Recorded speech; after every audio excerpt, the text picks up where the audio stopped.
I just sat down to start this and it was 11:11 and I didn't even mean for it to be. That's very exciting. I feel like this is serendipitous because this is something I've been wanting to do for a long time. I'm going to attempt to kind of work through the mental process of why a certain planetary transit would happen on a certain day per the cards, and analyze maybe what's happening in the collective, or at least my experience of the collective, that could be applicable to this certain transit landing on this certain day. You can probably already tell that this is going to be a kind of jargon-filled thing. Like, if you already don't know what the fuck I'm talking about, you probably don't need to stick around unless you really want to try to learn what the fuck I'm talking about. This is pretty advanced astrological and spiritual critical thinking, stuff that we're going to go over. Content, I guess. So yeah, I hope you enjoy it. And if you have any feedback for me, please let me know. So this feels like an important transit that a lot of astrologers are talking about, Mars squaring Pluto. I'm gonna put this deck down for now. So Mars is the warrior. It is about action and our passion. A lot of times when Mars is around, I like to think, okay, Mars can tend towards anger as a warrior, but it also tends towards productivity and asserting its passion in a warrior-like way that could be productivity instead of seeing red. It can be passion, which can be sexual, or it can be full-on anger. And so Mars really brings up, whenever it comes to us in any number of ways that it can, Mars kind of brings up, how are you intentionally asserting your action, or are you unintentionally letting yourself fly off the handle? Or maybe you're intentionally channeling your energy into flying off the handle on purpose, but are you, reacting intentionally or just being reactive unintentionally? For me, that's how I like to look at Mars. Now, right now, Mars is in Scorpio. Mars has just moved into Scorpio, and Scorpio is about deep revolutionary transformation.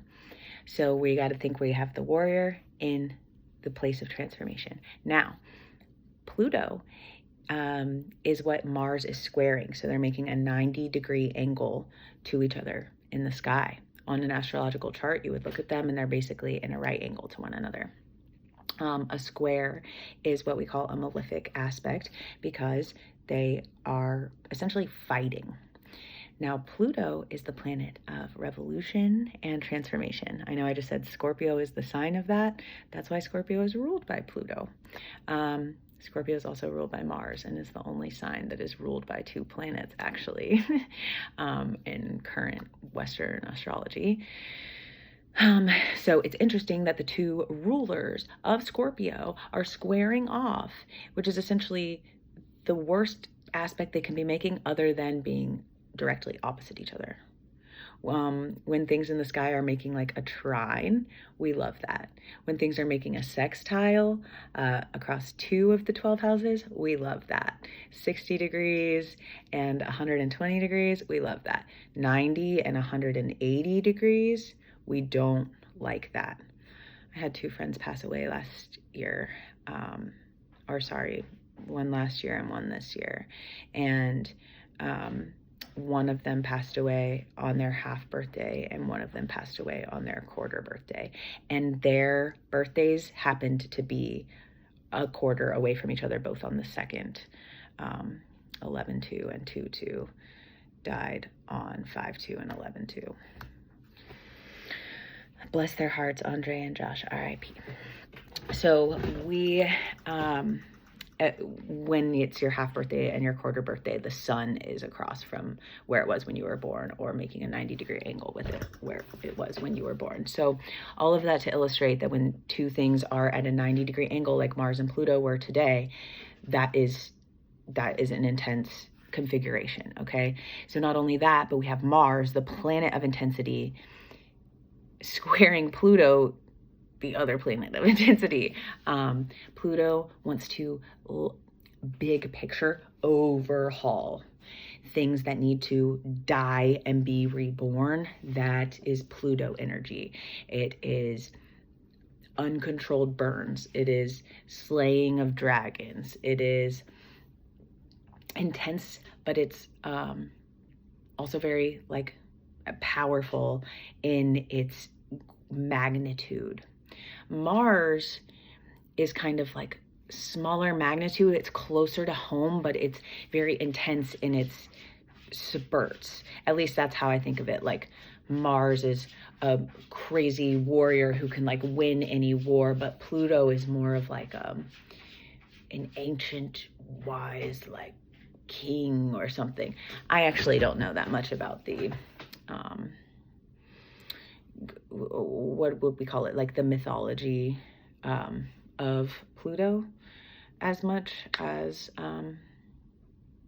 other people. So, but just to say that Mars is a warrior and Pluto is a large scale transformer, and those energies are at a 90-degree angle with each other today. Now Pluto is in Aquarius, so our transformation as a collective is really related to cosmic consciousness. This is what people are kind of calling the Aquarian age, because Pluto will be in Aquarius for a long time, and it just entered Aquarius, I think, end of last year. So it's a long time that Pluto's going to be here, like 18 years or something, maybe 30. But Mars is not going to be in Scorpio for too long comparatively. And that's why we can think of Mars as like a smaller and Pluto a larger energy. Pluto takes a long time to go through a sign, where Mars goes through a few signs a year, I would think.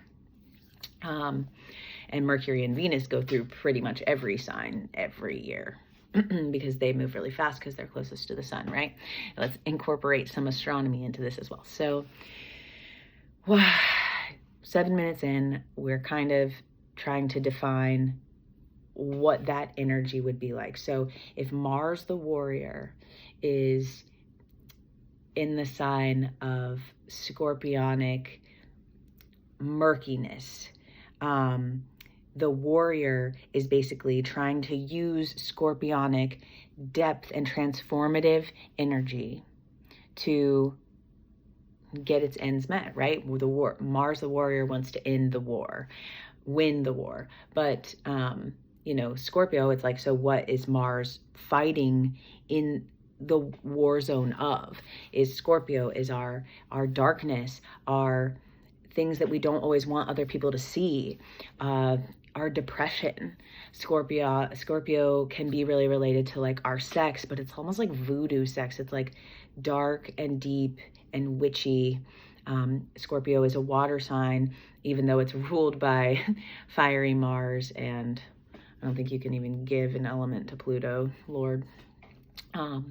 So Scorpio is this water sign, so it's almost like, you know, Mars the warrior is in its own sign of Scorpio, so it's very comfortable there. But it's almost like how when we're in a war, it's really nebulous and watery. Like we don't always know who's going to win. Someone's winning that battle, someone's winning that battle. So that's Mars and Scorpio. Now let's think about Pluto and Aquarius, our transformation of cosmic consciousness that's happening over a long period of time as a society is now coming to a head in a battle with Mars and Scorpio. Pluto wants to transform us for purposes of cosmic consciousness, but we need to fight through the darkness of our Scorpio shit.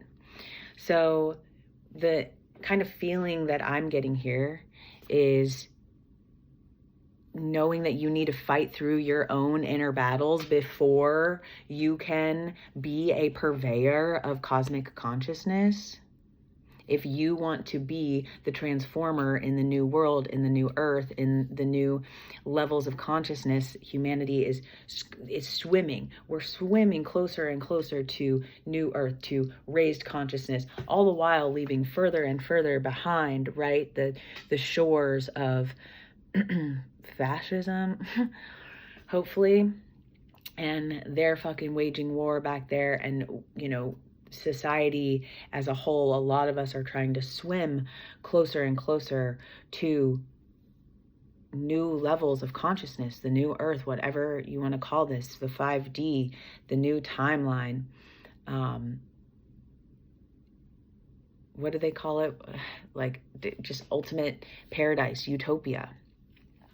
And a lot of us sense within us how to do that and how we could be a part of that. I'm an accountant during the day for Burning Man, but like I'm an accountant during the day. But I should be doing cards with people in the new earth. What I would be doing is counseling people, you know, and helping them through their problems. And I do that. But right now I'm also an accountant in the Matrix. And so I know that there's a distortion between my current reality and the new earth, but I'm swimming towards the new earth. And a lot of us are. And Pluto being in Aquarius for this however many decades is trying to get all of us to big level we need to be swimming. You know, if you're a swimmer and you have a belief in your ability to swim towards that utopia, that Atlantis out there, and leave behind that shit that you know you're not a part of, whatever it is, that's going to take, you know, a long time to swim. And Pluto's going to be in Aquarius for a long time, trying to help us revolutionize and become better revolutionizers, better citizens of the new earth through the way it's going to change us over these few decades. We're just at the beginning percentage of that amount of time. And right now, Mars squaring Pluto is, I think, trying to help us say, okay, Mars literally in the sign of Scorpio, you might get angry, your warrior self might get angry that you need to fight your own demons first. But Scorpio is basically saying, yo, you need to fight your own inner demons before you're gonna be swimming towards the consciousness. I mean, we already are swimming, but it's almost like we are being given the opportunity to slough off those extra layers. I was a swimmer growing up, and maybe that's why this metaphor is like working for me. But before you would have a competition, for weeks before, we would grow our leg hair out. I mean, we were also children, so we were doing that anyway. But you grow your leg hair out and you wear drag suits, right? Like extra swimsuits that are too big and old and holy. You wear the holy with an E, you know, so that they're dragging off of you. So as you're trying to swim, you know, you can't swim in clothes as easily as you can swim naked. It's pulling you back. And you would grow your leg hair out and wear these old suits so that when it's time for you to compete, you take off all the layers and you take off your leg hair and you're fucking zooming through the water, right? You're way more hydrodynamic than you've been, and you've been training at a heavier weight, essentially. So I love where this metaphor is going, because essentially, okay, like how a bird, when they fly against the wind, their muscles are getting bigger than when they're just flying with the wind, right? It's easy to just float on the wind, but when you're flying against the wind, that's when you're really working on like how strong you are, like running up a hill versus safely running down a hill, right? So, to wrap back around to the swimming metaphor, if we've been swimming towards consciousness for a while, which I like to think that anybody watching this probably has been, you know, for a number of years or months, or maybe just days or hours. Maybe you've never done it before, just now. But think about swimming with all of the weight of like the trauma and stuff that you're swimming with. And what if you could take off one of those old raggedy holy suits so that you could swim more strongly? Because Lord knows that you've bulked up the muscle like that bird flying against the wind. Swimming with that weight on you has made you stronger. But there will come a time when it's time to slough that off so that you can swim faster. Yes, it prepared you to make you strong, and at some point you're going to keep taking off layers so that swimming becomes easier. so that swimming towards consciousness becomes better. And so maybe that's a big part of what I'm supposed to get across in this reading, is that Mars in Scorpio squaring Pluto in Aquarius is giving us an opportunity to shed some of our deeper layers that only we know, right? Only you know all of the depths of your inner processes and the things that are holding you down. I mean, there's probably plenty that we haven't even brought to our conscious awareness yet, right? But the ones that you know to you right now, what are like the top 3 ways that you're speaking to yourself like shit, or you're ready, you've been doing that for a long ass time and you're ready to kind of slough it off? Like, just pick even one main one if you want. Think of how much, faster you could swim if you could just work through that one thing. And sometimes it's just a matter of meditating on the thing or working with it. And oftentimes it's not. But a lot of times I've found in this work that things make it so far with us. I've been wearing that suit for so many lengths of swimming because I haven't really tried to take it off yet. It hasn't occurred to me that I could take it off yet. But then the universe shows us something that shows us that it is, that we would be safe to take it off, that we'd actually swim a lot faster if we took it off. And so I think that is a big part of why I had to do this reading today. And thank you so much if you're watching. So the next part, really random that my computer light just turned on right then. Right as I was just going to switch the mood to talk about the 3 cards of Wednesday, September 24th, 2025. And indeed the cards of September 24th every year, so that we can kind of try to take what we've been talking about conceptually, what I've been talking about conceptually, thank you for following along, and try to ascertain why it might have wanted to come to us on this specific day. So even those of you who have an astrological understanding, what is going on, may not have a card understanding. So a quick overview: 52 cards in the deck, 52 weeks in the year, 4 suits, 4 seasons, 13 cards in each suit, 13 weeks in each season. There's all these mathematical synchronicities between the way that the world works and the way the cards work. And any given day has a specific configuration of cards, but these do remain the same from year to year. Like January 1st is always going to be the same 3 cards every year. So the 3 cards of September 24th are the King of Hearts is the first card, plus the 6 of Hearts equal the 6 of Clubs. So in the cards, we have 3 cards on each day. And the first one is like the inner child energy of the day. It's like the most carnal energy of the day. But then we look at the middle one, which is the mission. And this one is related to the sun sign at any point in time. It's like, where is the sun and how is the sun shining on and through this energy to create this? And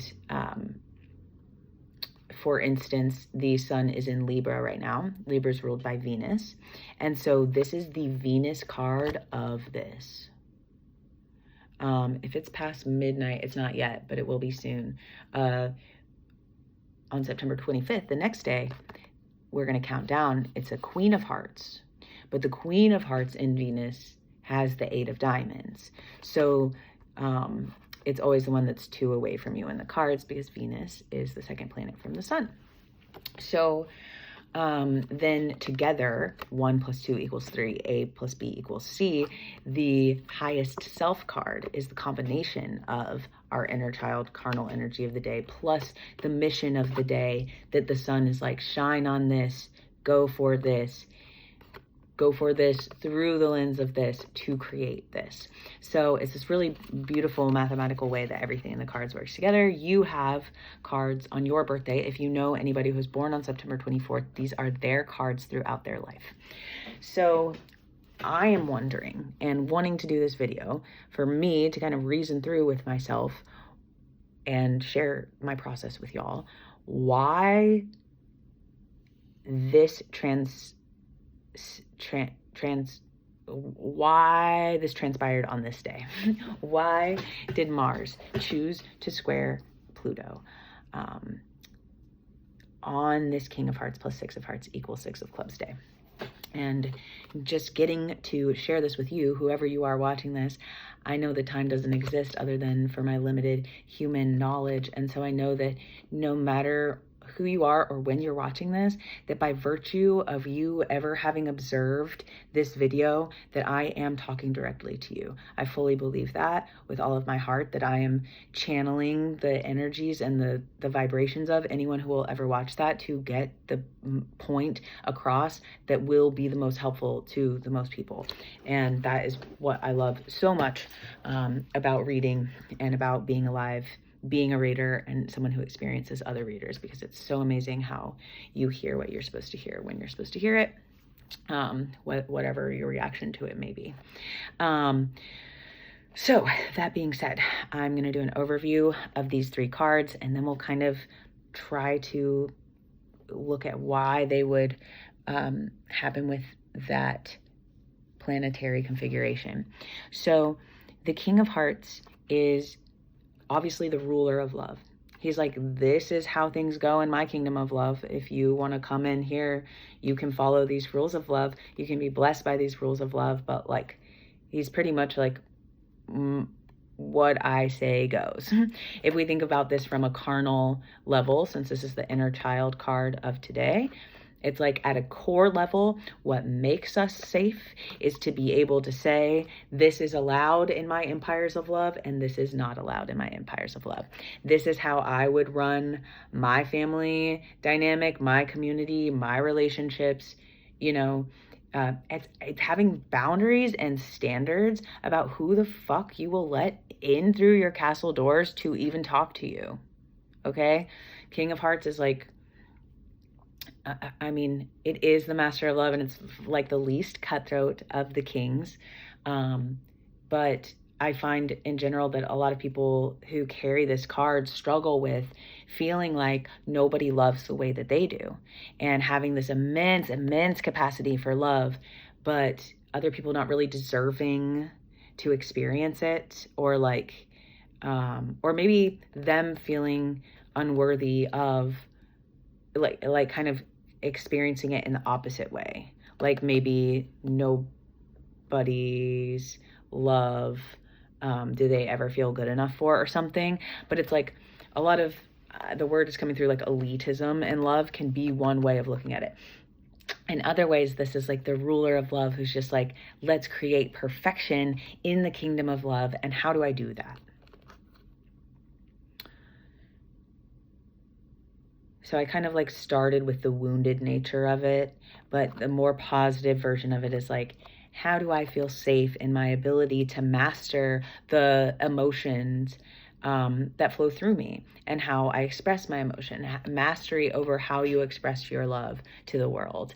And also, I mean, about how you receive it, like not taking things personally, is a lesson that the King of Hearts would want to learn to be a better master of love. The 4 agreements are really coming up right now for me as like, it's kind of some rules of love that a master of love might try to abide by, or say are rules in their kingdom. So keep that in mind. Now, the 6 of Hearts is, interestingly, the warrior of love. And in the most important chart of the cards, which actually I have right here, so let me reconfigure freaking everything, make you stare at my armpit. Disregard how this is all marked up. I am like I don't know, mad genius. Actually, you think this is mad genius? Don't even with me. This was only for like a couple things. Melissa, if you're watching this, this was for you. And I have it online to share with you.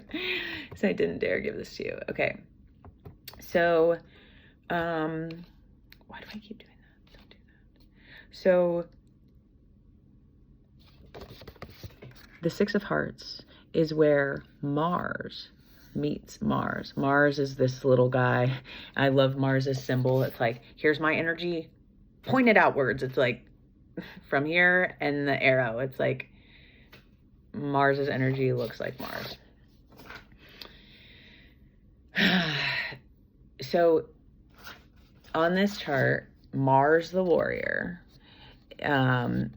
occupies this column and this row. And the only card that's at the crux of it on the Earth chart, because there is a heaven chart, is the Six of Hearts, okay? So 6 is the number of balance, 3 and 3. It's a number of harmony. It's a number of peace and of calm. It's also the number of karma, because when we don't balance, the universe balances for us. So 6 energy needs to like be really careful with how it expresses itself, because things will always come back to bite it.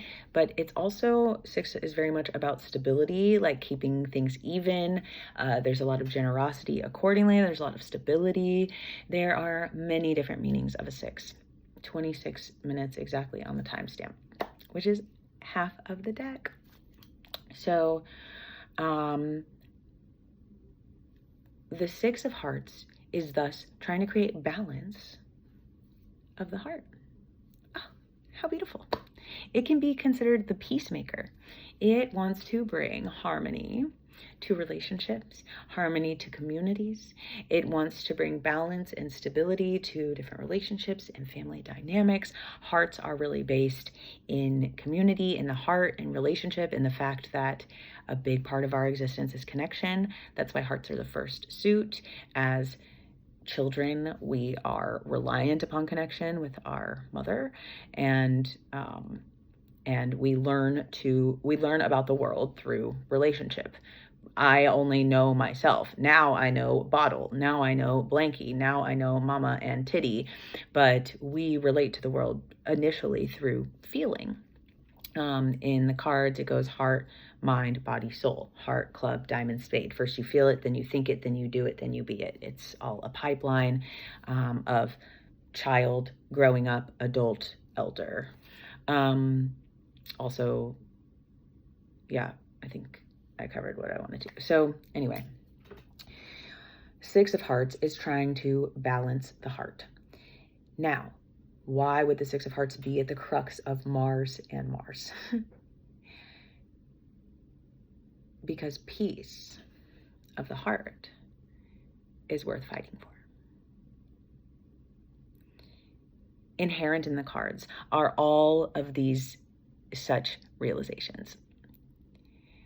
The placement of the cards, where they are in relation to each other on the chart and where they are in relation to the planets on the chart, hold infinite truths about the human experience. One that I really like is 5 of Hearts and 5 of Clubs are really karmically connected, because to open your heart, you have to open your mind, and to open your mind, you got to open your heart. And it's like literally those two concepts will always be forever intertwined. And so you can see when we kind of discuss topics like this, they're applicable to everybody in every life, all the time. They're like truths of human experience. So what I feel like the 6 of Hearts being at the crux of Mars and Mars is trying to teach us is like, yes, we all deserve peace of heart, and we all deserve harmonious families and communities. But if there is something that is offsetting the stability of a community, then it is worth drawing our, swords to fight for what is right. And I'm not a violent person. Well, some people might disagree with that. I don't like weapons and I don't tend to like violence. But my mom is a 6 of Hearts. I love you, Mom. My mom is Venus to me. I remember I said 2 above, Venus is 2 away. My mom is 6 of Hearts and I'm 4 of Hearts, so she's Venus to me. But she's also 8 of Clubs and I'm 6 of Clubs, so she is Venus to me again. But I am also 10 of Clubs. We have 3 main cards. I'm 4 of Clubs, 6 of Clubs, 10 of Clubs. I'm also 10 of Clubs, which is Venus to her, 8 of Clubs. So my mom and I have a double Venus relationship. You may have a Venus relationship with your mom too. It's not that uncommon, because Venus is how we receive love and beauty. And so often our mom is our Venus to us. Book a reading with me if you want to discuss your relationship with your mom, but bring your Kleenex, because I always say I can make you cry in less than 5 minutes if we just talk about your relationship with your mom. Most likely, if you're lucky enough to have a mom. Or unlucky enough to have a mom, some people would say. But I'm very lucky to have my mom. I just got to see her the other day. So, okay, let me take a sip of my tea. I need to finish this up, but yeah, right. I love doing this so much. I don't know why I haven't done this in so long. It's like, nobody cares. Nobody's gonna watch it. It's not for them. It's for me. Duh. Maybe that'll have something to do with what we're talking about here. So, and no, you're never gonna see my nipples. So if that's all you're here for, fuck you. And excuse my language. Back to our regularly scheduled programming. So, oh, the 10 of Hearts is up over there. I didn't even realize I left one of my favorite cards of the year over here, just up. All right, get to the point. All right, so peace is worth fighting for. Something about sixes is that if there's any little threat of instability, when you look at a level on a wall to see how straight something is, and when it's like the littlest bit not straight and the bubble goes all the way to the side, sixes need perfection. And so the Six of Hearts, the shadow wounded side of it, as I said before with the other card, the downside of the Six of Hearts is that sometimes it can be set off emotionally at something that was just a threat of emotional instability, but maybe wouldn't have come to fruition as an actual, like maybe is not an actual threat to the stability of your emotion, but appears to be and sends the Six of Hearts kind of spiraling. Remember that the hearts are the first suit. So the King of the Hearts is kind of the king of the babies. The Six of Hearts is the first six. It is the first card to try to create balance, and it's doing so from a pretty emotionally charged place, because it's only number 6 out of 52. So think of like how much more mad a 6-year-old gets than somebody who's 26. You know, like the 6-year-old's going to be a lot more irrational and just like indignant and like tantrum and like freaking the fuck out because they're not socialized within social norms to like express that in a different way. Not to say that the 26-year-old will be much more malicious, most likely, but the 6-year-old's just going to be like, you know, reactively flying off the handle because they haven't often developed the tools of how to handle or channel their emotions more effectively. Not that that many people focus on that anyway. Anyhow, sorry I'm so anecdotal. My Mercury is in Sag, but I apologize for that way too much, or have in the past, and I'm done with that. So it makes sense, I think, that this Mars and Pluto dynamic would fall on a Six of Hearts day, because Six of Hearts is so martially charged. It is charged with warrior essence. It will fight for where there is emotional imbalance. And Mars in Scorpio is basically saying that over this period of time, next few months maybe, that Mars will be in Scorpio, that a big part of what we need to fight to create that emotional balance is within us. And how are you going to fight your own murkiness and confusion and unfair emotions about yourself and about life that are keeping you from swimming faster towards the oasis of enlightenment? It might appear to be a mirage, but it is not. And you will get closer to it, and you will get closer to it more quickly the more that you slough off.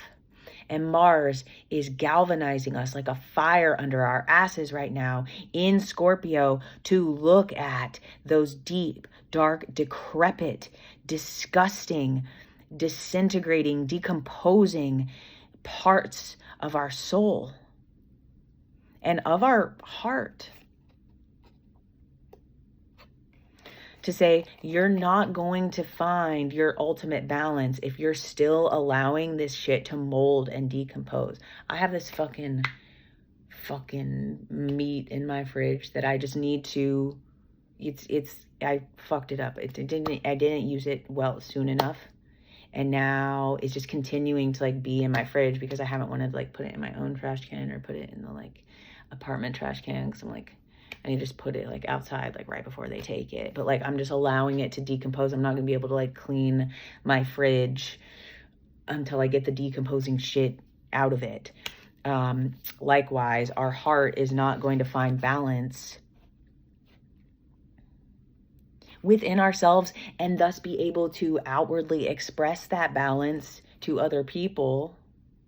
How are you going to balance yourself around others if you can't balance within yourself?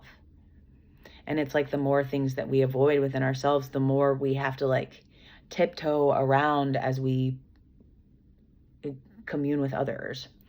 And so the Six of Hearts, like, it's not worth it. Slough this shit off. Like, we're lighting a fire under your ass with Mars and Scorpio to get through any of those things that are keeping this balance from happening. And, you know, the King of Hearts is in the Mars line also. The King of Hearts is where Mars meets Mercury. Okay, this is really great too. This is adding in an air of communicativeness. The King of Hearts being where Mars meets Mercury is kind of saying it's not enough to just like talk about what is right, but you got to do what is right. A king has to show up, has to stand up. And this king is like, all right, I'm going to stand up and show up and speak up for love. I know what's right, so I'm going to fight for it. I'm going to do it. And this one is helping this King of Hearts do so with balance. Okay, so you know how I said 6 was about karma?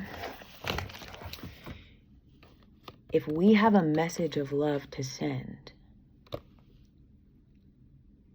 there's a way to send it in a balanced way so that it is heard, which is literally the 6 of Clubs, the card of the messenger, excuse me, the messenger of truth. What does a messenger often get? Shot. So the 6 of Clubs, my card, is the card of speaking your truth in a way that is balanced, in a way that brings peace and harmony and stability. And thus it is about saying things in the right way, at the right time, to the right person, in the right place, for the right reason. Otherwise, it's going to come back and bite you in the ass. Maybe it's why I've been particularly careful with my communication as of late. As of several years late. Message has to be given in the right way at the right time. And so the King of Hearts, who's like at a carnal level today on September 24th, and thus marking the path of this essentially transit, because what I'm trying to get to the point of in this whole video is why Mars and Pluto making this thing on this day would matter, because the ripple effects are going to continue to be felt from it because it happened on this day. Just like your cards of your birthday are your cards throughout your life, the cards that a specific transit happens mark the energetics of how that thing is going to play out. And that's why I want to make these videos. I should have said that before. So on September 24th at a carnal level,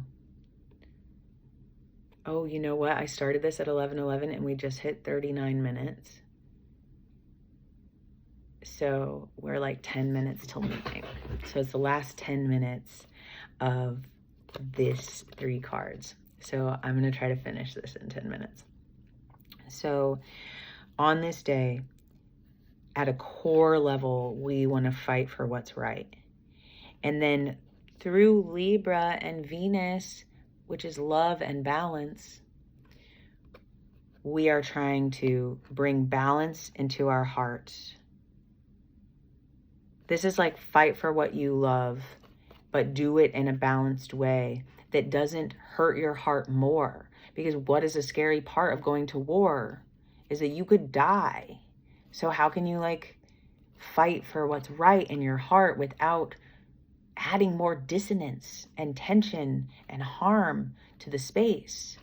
Because Lord knows the King of Hearts can be cutthroat and can fly off the handle. Like Mars versus Mars, the Six of Hearts can be known to fly off the handle.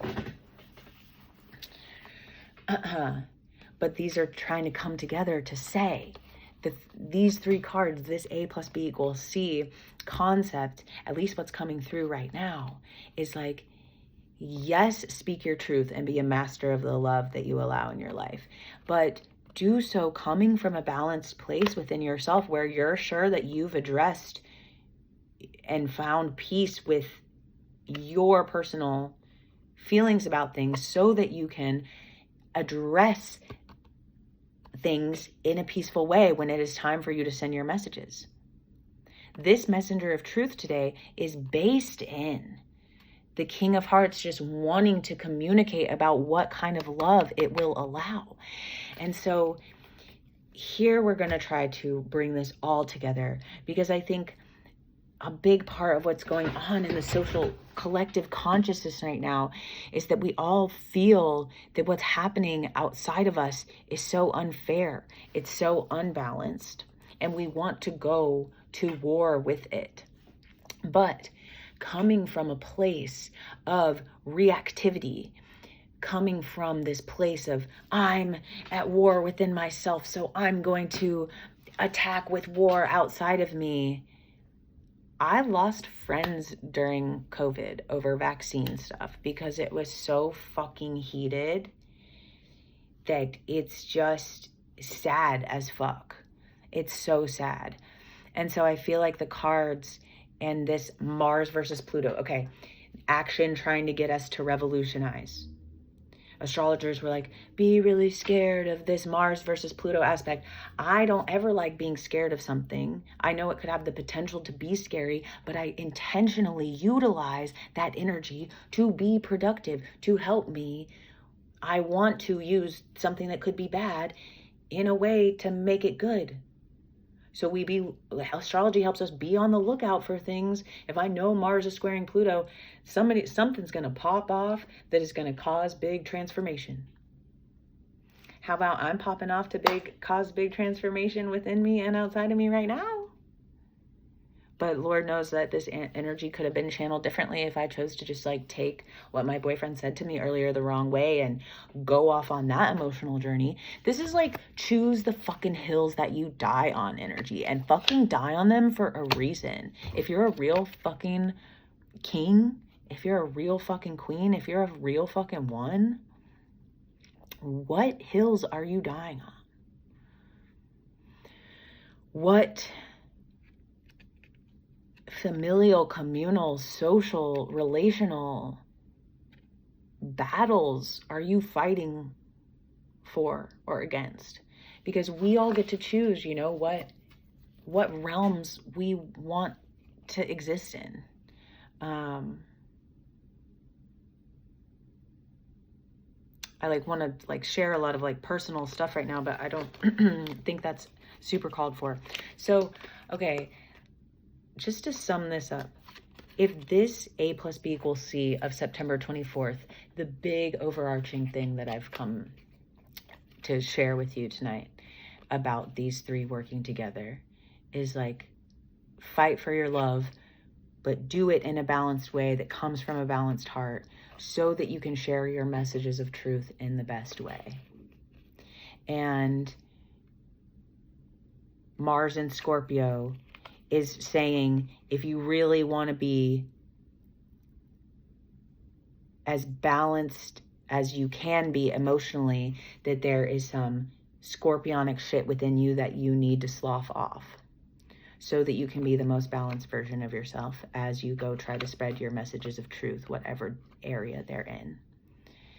And Pluto in Aquarius, again, just trying to get us to do that in order to be better purveyors of consciousness, which I really feel like connects to this King of Hearts. He just wants his love to be made known throughout the kingdom, not in an egotistical way on the high side, but just because everyone deserves to live and exist in love. And if each of us came from the righteous, in a good way righteous, part within ourselves that just said, like, all is love, I am love, this is love, even these fights are love, and I'm going to come from this place of love because that is what I deserve and that is what the world deserves. That is a very pure and resonant place to come from that will restore more emotional balance in the world, that will allow our messages of truth to be shared. But we have to step up in love, and that includes stepping up within us and addressing and being vulnerable with the things that no one else sees. Mars in Scorpio is like, you have to be the warrior within yourself before you can be a warrior outside of your fucking self.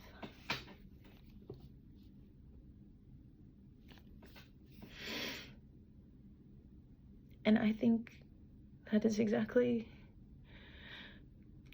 what I wanted to get across. If you want to be a warrior outside of yourself, you have to start within yourself.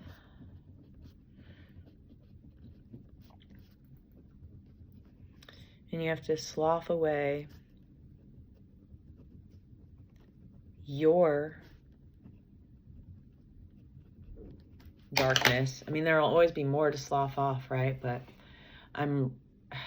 my boyfriend has helped me see this like vision that he had in a vision once, but like how we light crusaders have to band together to fight the bigger void of darkness, and that it's just this big black hole of darkness, and we've got to keep like fighting for it. And I just kind of saw this like vision of, you know, each of us light crusaders also has a portion of darkness, right? We're looking at a yin yang. Say you're mostly light, but you still got that spot of darkness. And that darkness is gravitationally pulling us closer to that black hole void. And if we don't keep fighting the darkness within us, how can we fight that darkness? We're going to be getting pulled closer to the darkness by not choosing to focus on fighting it within us. So don't try to fight the darkness outside of yourself without addressing the darkness that is within you all the time, and realizing that inherently when you're fighting something outside of yourself, like, you are fighting yourself. I don't know, when you're like fucking freaking out with somebody on a thread, if you do that, like people fighting about politics on social media and shit, and it's like, you could be fighting a wall some of that time, these people, you know. We all do that in different ways, and we are keeping ourselves from being the best warriors that we can be when we're not addressing our own shit first.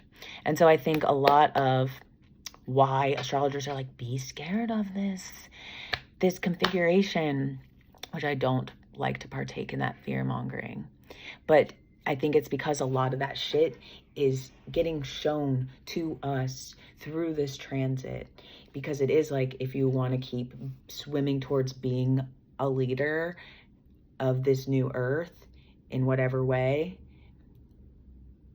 a co-conspirator, a bringer of forth of a new utopia of human existence that we all know is achievable. If you want to be a part of that, then it's going to be a never-ending like fight towards getting through some of your deeper inner stuff. And you have the ability to do that. You just have to look at it and burn it up. Mars, you know, works with fire energy, and you know, Mars in Scorpio is really giving us that opportunity. So yeah, I think I rambled a bit longer than I really wanted to. I'm going to leave you guys with one card pull, 4944 on the timestamp. Maybe this will go to just like 52 minutes exactly. I saw the 26 exactly, so okay, 2 minutes starting now. The 9 of Clubs. Ooh, I like that. This is about revolutionizing the way that you think. Maybe something in this message tonight has helped you change the way that you're thinking about something. This is also the card of universality of mind, being able to understand pretty much anything that comes around and use it to transform your own perspectives.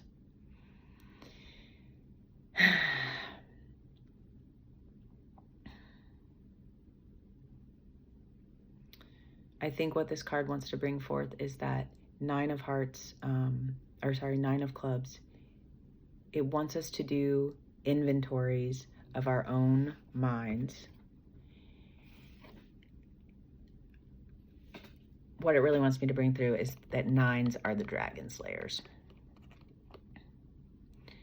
And that it is not easy to fight the dragons of our mind. It is not easy. It is not fun. I'm just imagining Harry Potter fighting the dragon, but you literally like don't have a broomstick to fly around it. Like, it's fucking gonna breathe fire on you and kill you unless you find a way to bring the dragon down. Not that I want to kill any being, but just for purposes of the metaphor, killing the dragon is not easy, but it's what you gotta do to save the princess and live happily ever after, or win the Triwizard Tournament number 2 or whatever. Event number 2 in Harry Potter. That is the end of our show. Good night.